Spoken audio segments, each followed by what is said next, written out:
Hello बच्चों, आज हम कक्षा 9वीं की पाठ्य पुस्तक क्षितिज भाग 1 के पहले पाठ दो बैलों की कथा के बारे में जानेंगे। दो बैलों की कथा मुंशी प्रेमचंद की प्रसिद्ध कहानी है। मुंशी प्रेमचंद जी का जन्म वाराणसी के निकट लम्ही नामक गांव में सन 1880 में हुआ था। मुंशी प्रेमचंद ने 350 कहानियां और 11 उपन्यास लिखे और उनके प्रसिद्ध उपन्यास हैं सेवा सदन, प्रेमाश्रम, रंगभूमि, निर्मला, गबन, कर्मभूमि और गोदान। करबला और प्रेम की वेदी नामक उनके दो प्रसिद्ध नाटक भी हैं। उनके द्वारा लिखित निबंध कुछ विचार और विविध प्रसंग नामक संकलनों में संकलित हैं। अब मैं आपको दो बैलों की कथा के बारे में बता रही हूँ। दो बैलों की कथा मुंशी प्रेमचंद की एक प्रसिद्ध कहानी है। इसके प्रमुख पात्र दो बैल हैं जिनका नाम है हीरा और मोती। और ये बैल जो है सीधे साधे भारतीय लोगों का प्रतीक है।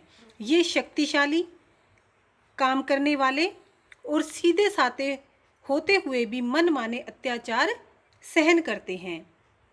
कहानीकार इनके माध्यम से भारतीय लोगों की स्वतंत्रता दिखाना चाहता है।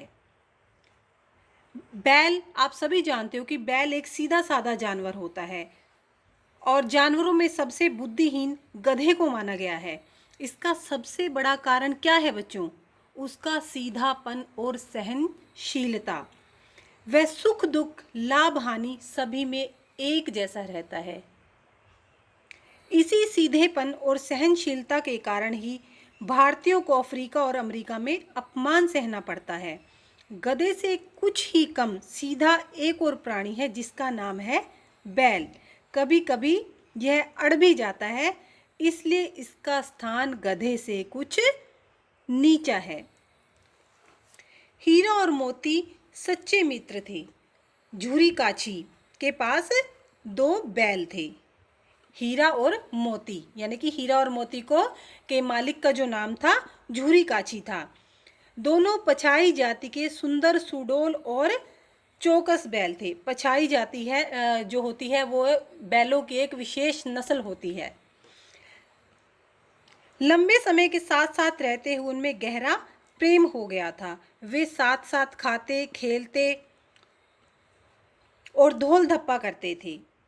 एक दूसरे को चाट सूंघकर वो अपना प्यार प्रकट करते थे और एक दूसरे से की आंखों से ही उनका जो है मन की बात को वो समझ जाते थे।